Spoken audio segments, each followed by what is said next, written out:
Oh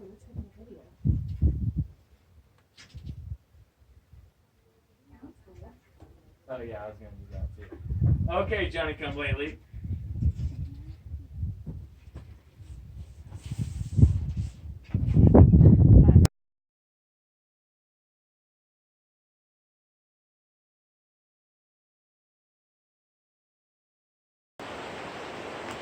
Good afternoon, everyone.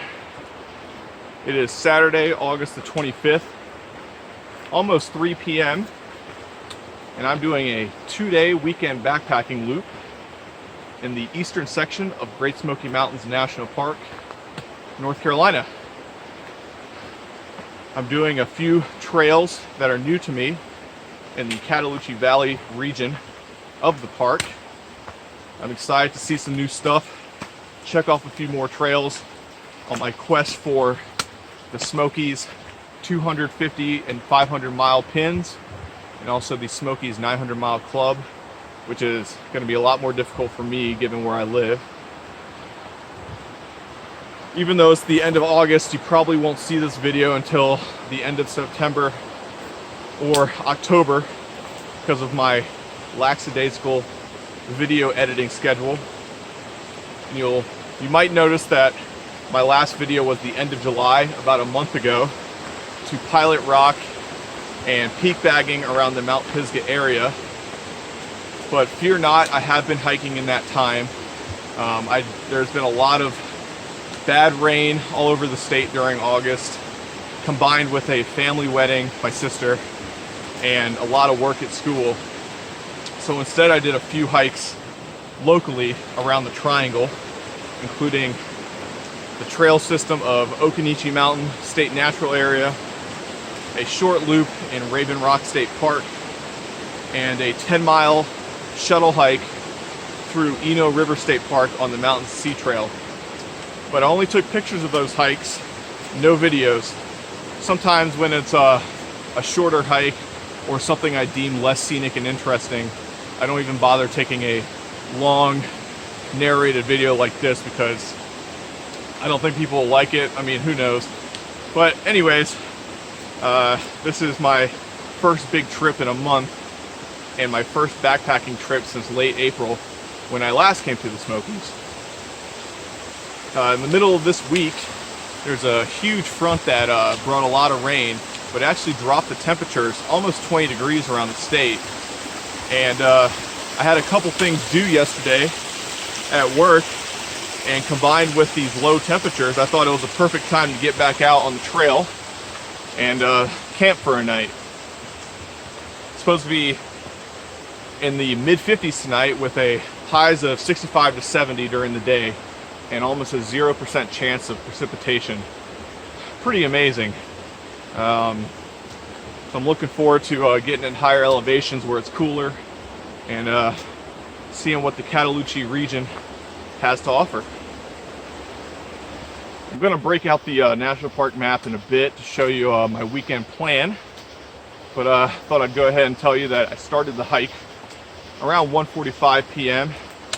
Right in the middle of Cataloochee Valley at the Pretty Hollow Gap Trailhead, which is the entrance for the Cataloochee Horse Campground, and been hiking around an hour and 15 minutes. I think I've gone 3 miles. And my weekend plan is a 27-mile loop. And today it's only going to be 9.5 to 10 miles long, but I get most of the elevation out of the way today. I think it's an elevation gain of around 3,400 feet today. And I'm spending the night at the Laurel Gap Shelter, around 5,600 feet, right in the middle of nowhere. It's supposed to be one of the nicest shelters in the national park, and it's not an AT shelter, so it doesn't get much traffic. And then tomorrow I'll be doing about 17 miles, but it's almost all downhill. I think during that total 17 miles, it's going to be an elevation gain of just under 2,300 feet. So I can really cruise tomorrow. And that's one of the reasons I didn't get here super early. I figured it'd take me about 5 hours to get to the shelter and get there around 7, go to sleep, and then I could finish in about 6 or 7 hours tomorrow. given this weather, I figured there'd be not a lot of reservations open in the national park.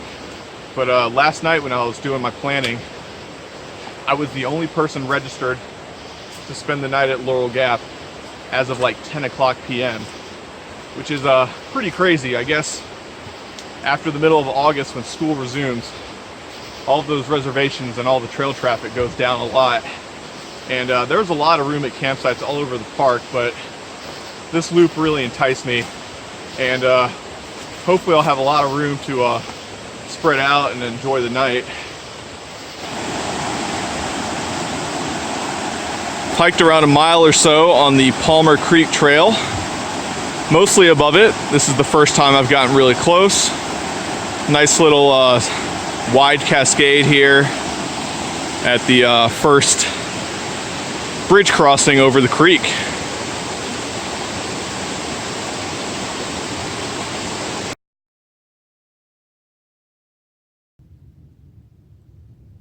I just stopped for a break after beginning the Balsam Mountain Trail, so I thought I would show you the map and the area I'm hiking. I have the National Geographic full map of the national park, which is a 1 in 70,000 scale. The Cataloochee Valley is a really large region. It encompasses basically this entire horseshoe perimeter, which all runs into Cataloochee Creek and eventually the Pigeon River.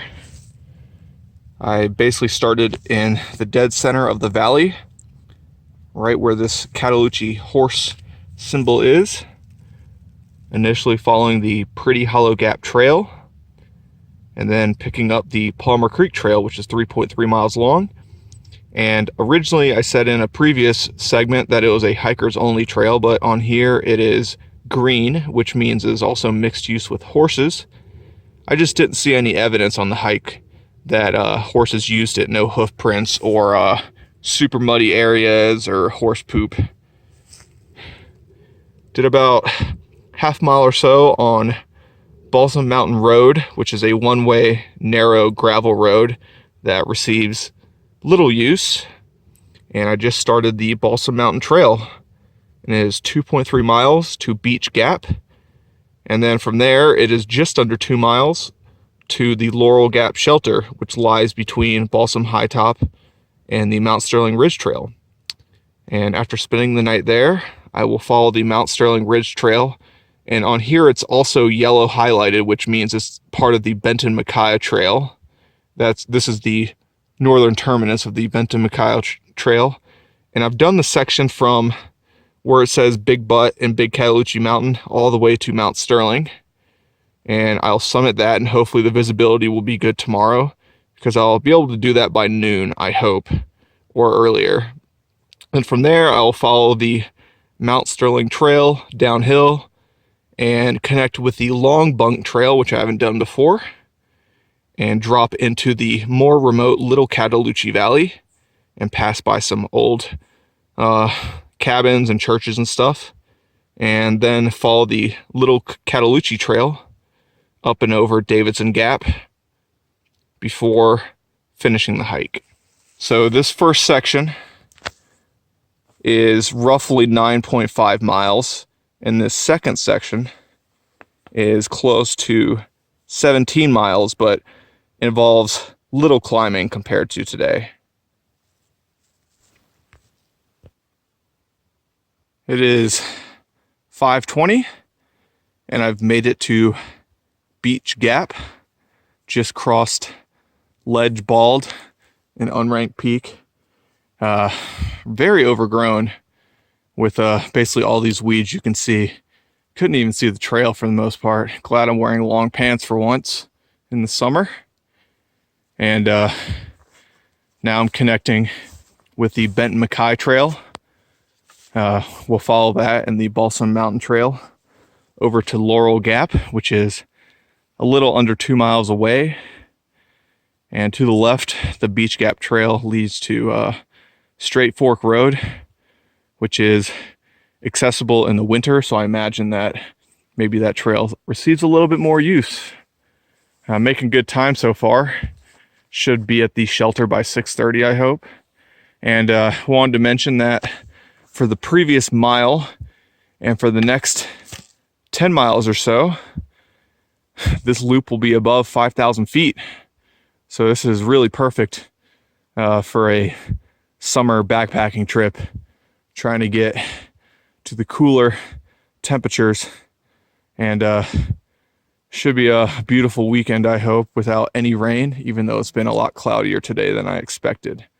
So onwards to Laurel Gap.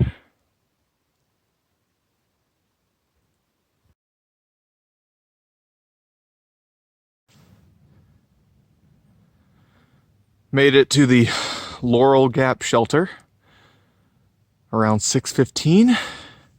The trail actually comes from that direction and continues north behind me.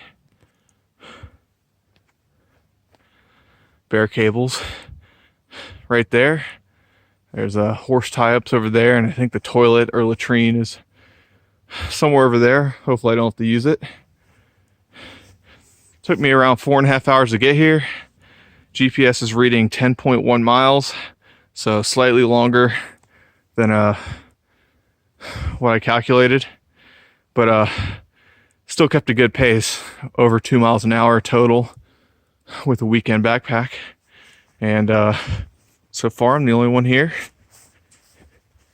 and maybe it'll stay that way, which is kind of creepy. You know, I'm fine if a couple other people show up, but they would have had to get reservations today.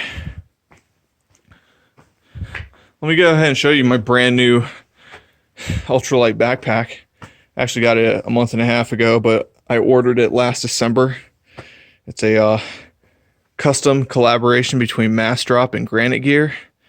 It's a modified version of the very popular Crown 2. This is called the Crown X60, and it weighs I think 2.5 pounds, something like that. I'm going to do a full review later on, kind of like a first impressions overview of it, because it's a very small batch pack. And then after a few months of using it, I'll give a thorough review of my thoughts. But it felt pretty good today. Let me take off this Reflectix so you can see it better. So it's got your standard bells and whistles for the most part. Straps across, really big, deep mesh pocket, which I like. And the only thing that it doesn't really have is bottom loops. But generously wide water bottle pockets,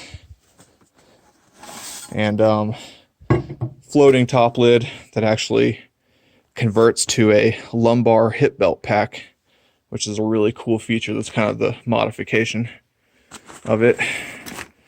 And it is a foam and plastic frame sheet, but there's no metal frame holding it up, which lightens the load. And hip belts are adjustable, torso, everything, pretty cool. Same hip belt or pocket on each side, a lot of room for that, and it's got good daisy chains on the shoulder straps, which for me is crucial to hang my electronics that I use to show all of my beautiful hikes to you guys. So I'm gonna relax, eat some food, figure out where the water source is, and call it a day.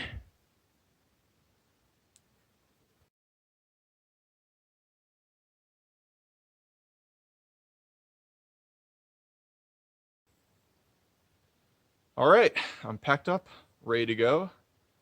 It's around 9 a.m. morning of Sunday, August the 26th. And probably was in the mid-50s last night, and I think a cloud kind of settled right overhead because none of my stuff dried out, unfortunately.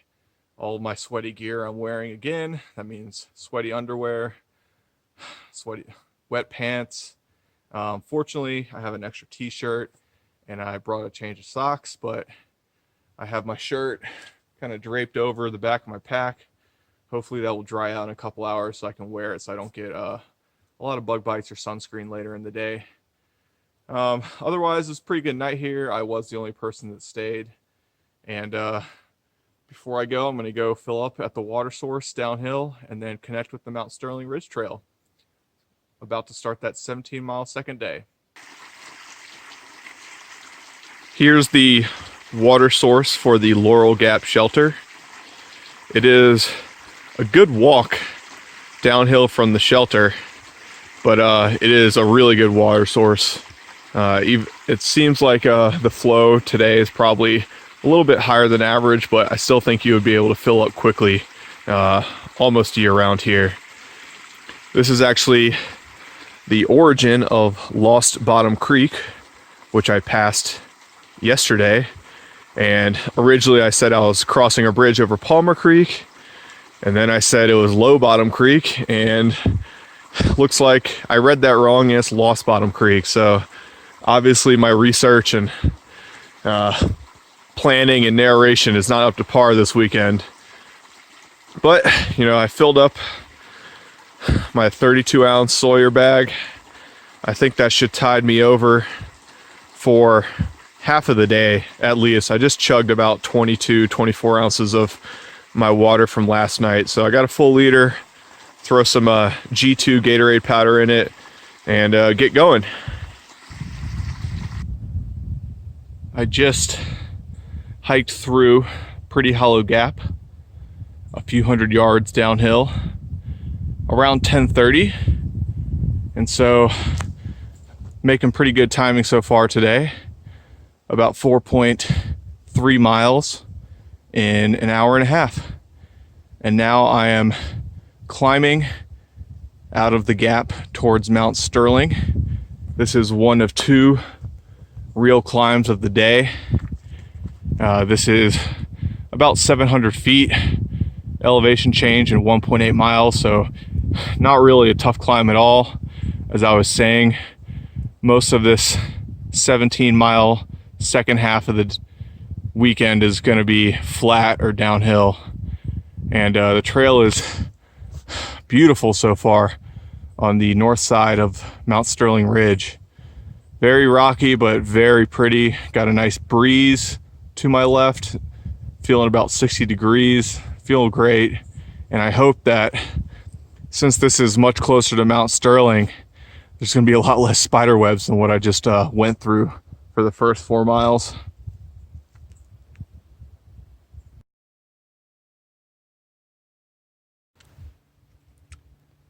Made it to Mount Sterling about 15 minutes ago.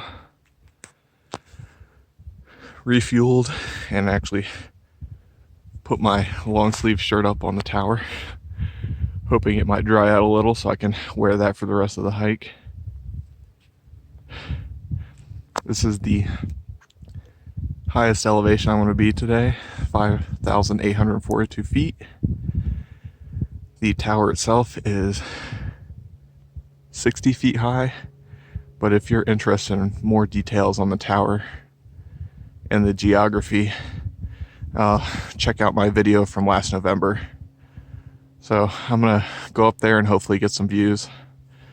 But there's been a thin layer of clouds for the past hour, so I might not see much.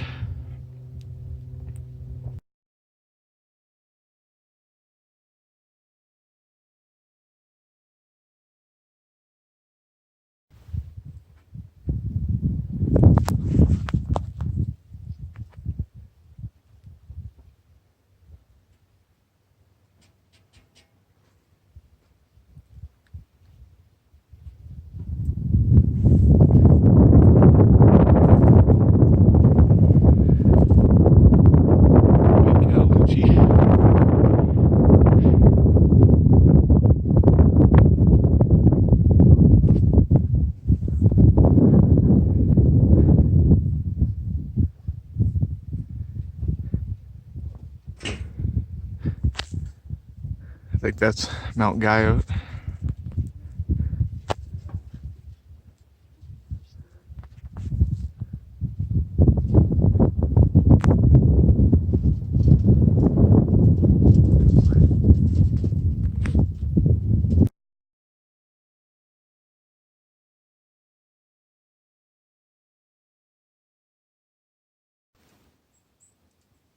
This is the small view from the Mount Sterling Trail that I showed you in my November 2017 video, and also wrote about it on Hiking Upward.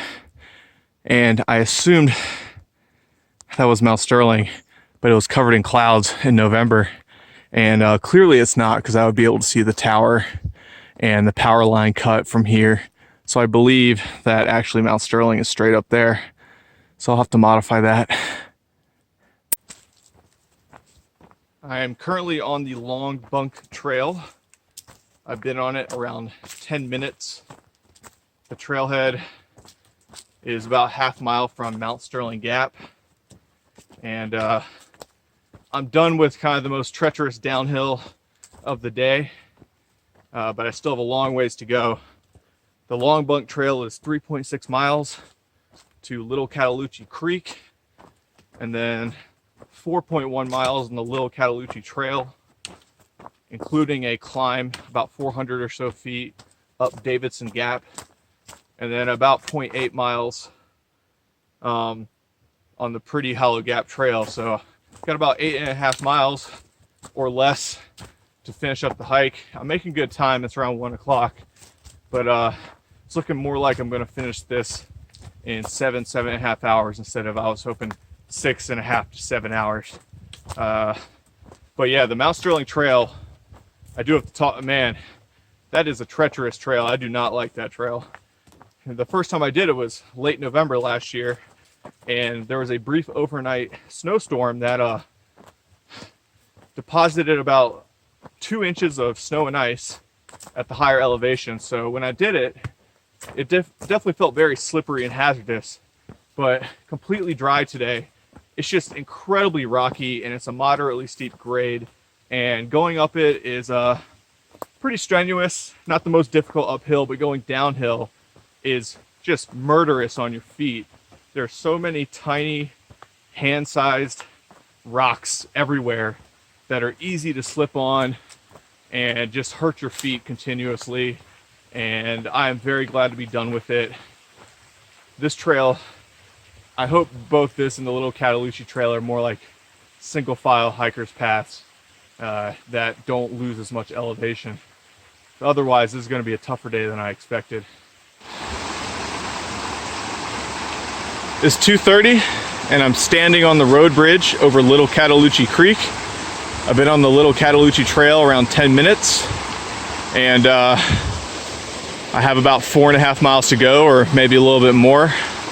I figured the creek would be slightly bigger, but very pretty looking upstream. It's been a pretty tiring 5 or 6 miles down from Mount Sterling, and I still have a decent climb up ahead of me, so I'm going to go ahead and fill up another liter for the final 2 hours of hiking.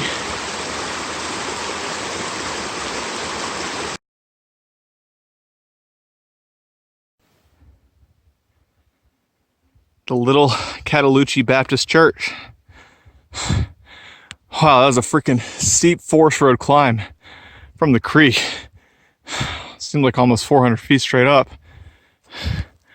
I think we can actually go inside the church. Looks like it's in good condition. Let's get these poles out of the way.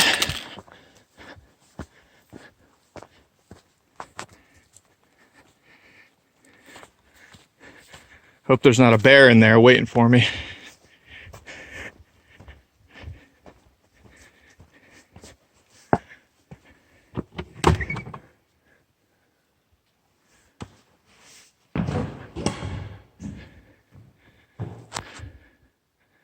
Well, tiny little church with a heater in the middle of the room. Interesting.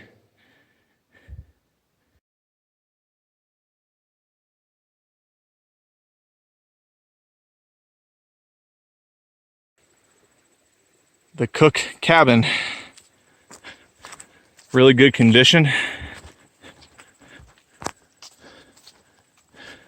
think this is the last homestead I'm going to see on this hike. I already skipped by the Hannah cabin because it was like 150 feet straight uphill, and I said nope because I'm tired. This one is trail side. Let's see what it looks like on the inside.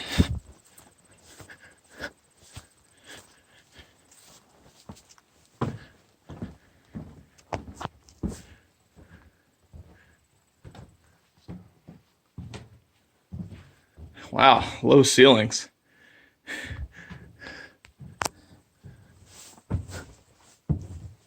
Whoa, catching my back there. Wonder how many people they fit into this thing.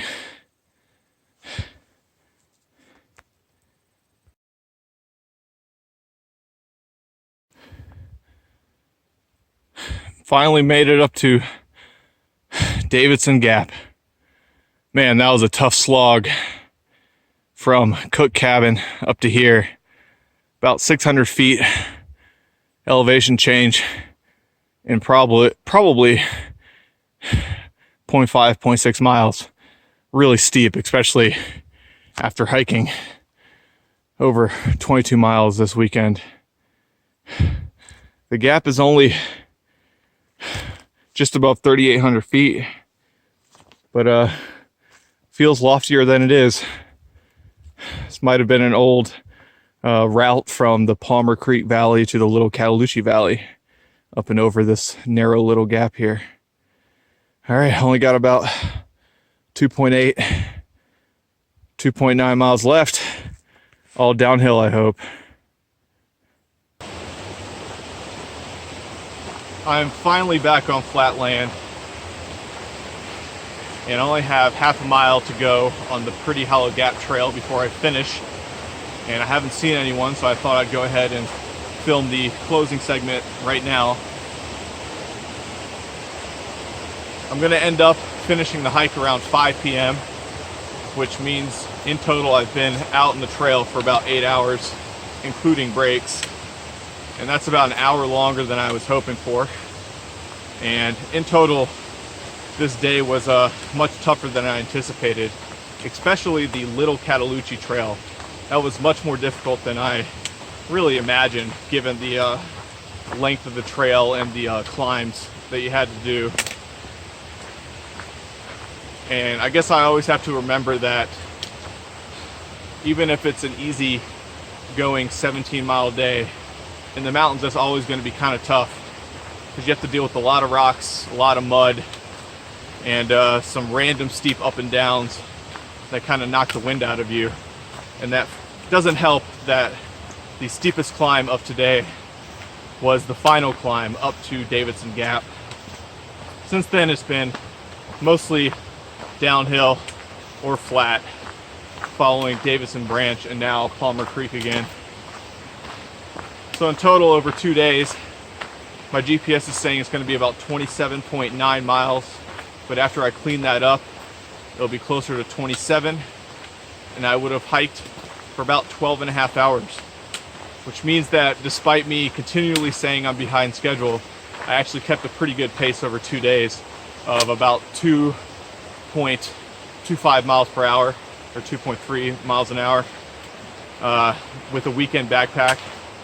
And I'd say that's pretty good considering I have not backpacked in 4 months, and I haven't done a big day hike in the mountains in a month.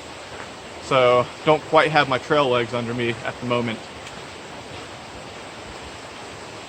Hope you enjoyed this hike. It was a really fun weekend adventure. I know there weren't many views at all. I mean, really there's only one on Mount Sterling, but the Mount Sterling Ridge Trail and the Balsam Mountain Trail are really wonderful trails, really fun ridgeline hikes above 5,000 feet with great forests and cool weather. And unfortunately, the second time I got up to Mount Sterling in a year, there was a lot of clouds and haze that really obstructed clear views once again. So I think my next time I visit it, I'll have to do the Baxter Creek Trail, which a lot of people say is the toughest trail in the park. So I'm looking forward to that, another new trail for the Smoky's 900 Mile Club. And I'll be finishing up in a few minutes. See you guys next time.